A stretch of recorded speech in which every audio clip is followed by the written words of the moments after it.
നമുക്കൊരു കുറച്ച് സംശയമുണ്ട്. അവരെ കുറച്ച് ബോഡീസും റിവറിലേക്ക് പോസിബിൾ ആണ്. അതാണ് അവരുടെ ഇൻപുട്ട്. പിന്നെ ഉള്ളത് ഇപ്പോൾ റെസ്ക്യൂ ഓപ്പറേഷൻ അവർ ഫുൾ ഫ്ലോറിലാണ്. 20 വണ്ടി, പിന്നെ 2 NDRF ടീമുണ്ട്. നമുക്ക് നേരിട്ട് കോർഡിനേഷൻ ഉണ്ട്.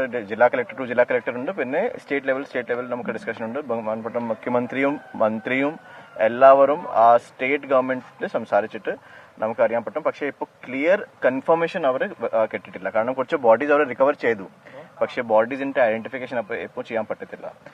തമിഴ്നാട്ടിലെ ആളുണ്ടായിരുന്നു, കേരളയിലെ ആളുണ്ട്, പിന്നെ കുറച്ച് പേര് ലോക്കൽ ആളുണ്ട്. സോ ഇപ്പോൾ ക്ലിയർ ഐഡന്റിഫിക്കേഷൻ ഇപ്പം നമുക്ക് ചെയ്യാൻ പറ്റത്തില്ല. അവരുടെ അതോറിറ്റി പറഞ്ഞത് കുറച്ച് ബോഡീസിലേക്ക് DNA ടെസ്റ്റിംഗ് ആവശ്യം ഉണ്ടാവും. പക്ഷേ സ്പെസിഫിക്കലി ഇപ്പോൾ നമുക്ക് റിലേറ്റീവ്സ് ആകുമ്പോൾ ഐഡന്റിഫിക്കേഷൻ നമുക്ക് കുറച്ച് സമയം വേണ്ടി വരും ആസ് ഓഫ് നൗ.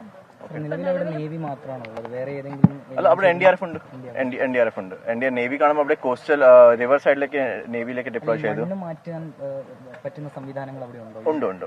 അവിടെ ഹാവ് എക്സ്ട്രാ എക്വിപ്മെന്റ് ഉണ്ട്. പിന്നെ അവർ ഈ തെർമലും പിന്നെ മെറ്റൽ ഡിറ്റക്ടേഴ്സ് സ്കാനേഴ്സ് അവിടെ വെച്ചിട്ടുണ്ട്.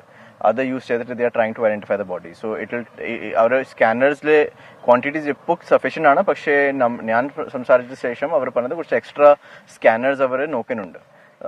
അത് ആവുമ്പോൾ കുറച്ച് സ്പീഡ് ആവും. But only the biggest problem is the rain. കാരണം റെയിൻ ഇപ്പോൾ കുറച്ച് സ്ലോ ആവുമ്പോൾ ആ സോയിൽ വളരെ സോഫ്റ്റ് ആണ് ആ സ്ഥലത്തിൽ. ഇപ്പോൾ അതുകൊണ്ട് അവർക്ക് ഇപ്പോൾ വളരെ അഗ്രസീവ് ആയിട്ട് നമുക്ക് ചെയ്യാൻ പറ്റില്ല. That is the problem. അത് ഓൾറെഡി ഇപ്പോൾ ഉള്ള ലാൻഡ് സ്ലൈഡ് സ്ഥലത്തിൽ വളരെ സെൻസിറ്റീവ് ആണ്. സോ കുറച്ച് മാറ്റിയിട്ട് അത് തിരിച്ച് വരും. സോ ദ എക്സിസ്റ്റിംഗ് ഓപ്പറേഷൻ നമുക്ക് സ്റ്റോപ്പ് ആവും. അതൊക്കെ വളരെ കെയർഫുൾ ആയിട്ട് ഇപ്പോൾ ചെയ്യുന്നുണ്ട്. 1 മണിക്കൂർ മുന്നേ നമുക്ക് സംസാരിച്ചു. ഇപ്പോൾ ഞാൻ ഇത് കഴിഞ്ഞിട്ട് സംസാരിച്ചിട്ട് കുറച്ച് അപ്ഡേറ്റ് വരാം. ഓക്കെ. അത് പോസിബിലിറ്റി ആണ്, പക്ഷെ നമുക്ക് ഇപ്പോൾ പറയാൻ പറ്റത്തില്ല. മേ ബി അത് ഉണ്ടായിരുന്നു, അല്ലെങ്കിൽ അവർ ലോറി എവിടെയാണ്, അത് എക്സാക്ട്ലി ഏത് ലോറിയാണ് അത് നമുക്ക് ഇപ്പോൾ അറിയില്ല. അവിടെ ലോറി ഐഡന്റിഫൈ ചെയ്തിട്ടില്ല. പക്ഷേ ഡെഫിനറ്റ്ലി അവരുടെ അതോറിറ്റീസ് പറഞ്ഞത് there is a possibility that the bodies have gone to the river. അതുണ്ട്. ബട്ട് നമുക്ക് ഈ ദിവസത്തിൽ നമുക്ക് മോസ്റ്റ് ലൈക്ലി എല്ലാ ഓപ്പറേഷൻ നമുക്ക് കംപ്ലീറ്റ് ആവും. ലോറിയുടെ GPS അവിടെ കിട്ടിയെന്ന് ലോറിയുടെ ഓണർ പറയുന്നുണ്ട്. അതെ. പക്ഷേ അല്ല, എനിക്ക് അവിടെ പറഞ്ഞിട്ടില്ല. ഇപ്പോൾ ലോക്കൽ ലെവലിലൊക്കെ അറിയാം.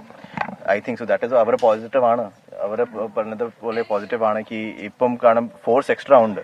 So they are expecting in 2-3 hours. ഇപ്പോൾ കുറച്ച് 2 മണിക്കൂർ അവർ റെയിൻ അല്ലാതെ അവർ വന്നത് അത് എല്ലാം ക്ലിയർ ആക്കാം.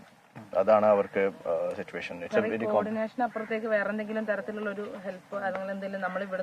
അല്ല, ഗവൺമെന്റ് ലെവലിൽ എല്ലാ സപ്പോർട്ട് ഉണ്ട്. മുഖ്യമന്ത്രി ലെവലും മന്ത്രി ലെവലില്, നമ്മുടെ ജില്ലാ കളക്ടർ ടു കളക്ടർ ലെവലിൽ നമുക്കൊരു ജില്ലാ കളക്ടർ നമുക്ക് സംസാരിച്ചു, ഡെപ്യൂട്ടി കളക്ടറിൽ സംസാരിച്ചു, പോലീസിനെ സംസാരിച്ചു. നമുക്ക് എല്ലാ കോർഡിനേഷൻ ഉണ്ട്. ഐഡന്റിഫിക്കേഷന് വേണ്ടി ആകുമ്പോൾ അല്ലെങ്കിൽ എനി അതർ ഇഷ്യൂസ് നമുക്ക് നേരിട്ട് അവർക്ക് സംസാരിക്കാനുണ്ട്. എല്ലാ ജില്ലാ കളക്ടർമാരും Kerala state SDM member secretary അവരെ നോക്കുന്നുണ്ട്. NDRF എക്സ്ട്രാ ടീം ആകുമ്പോൾ അത് അറേഞ്ച് ചെയ്യാം. ഇത് ഉത്തർ കന്നഡ ഡിസ്ട്രിക്ട് ആണ്. അത് കാർവാർ ഏരിയയിലാണ്. കുറച്ച് ദൂരമുണ്ട്. ഇത് കേരള ബോർഡർ അല്ല. It is almost on the border of Goa and Maharashtra. So അത് എക്സാക്ട്ലി ഇപ്പം നമുക്ക് ഒഫീഷ്യലായിട്ട് അവർ ഡിക്ലെയർ ചെയ്യാൻ പറ്റത്തില്ല. Will get some more clarity as more and more bodies are recovered. Okay, ശരി. കോഴിക്കോട് ജില്ലാ കളക്ടറായിരുന്നു മാധ്യമങ്ങളെ കണ്ടത്. എല്ലാ രീതിയിലും ഏകോപിപ്പിക്കുന്നുണ്ട് ദുരിതാശ്വാസ രക്ഷാപ്രവർത്തനങ്ങൾ.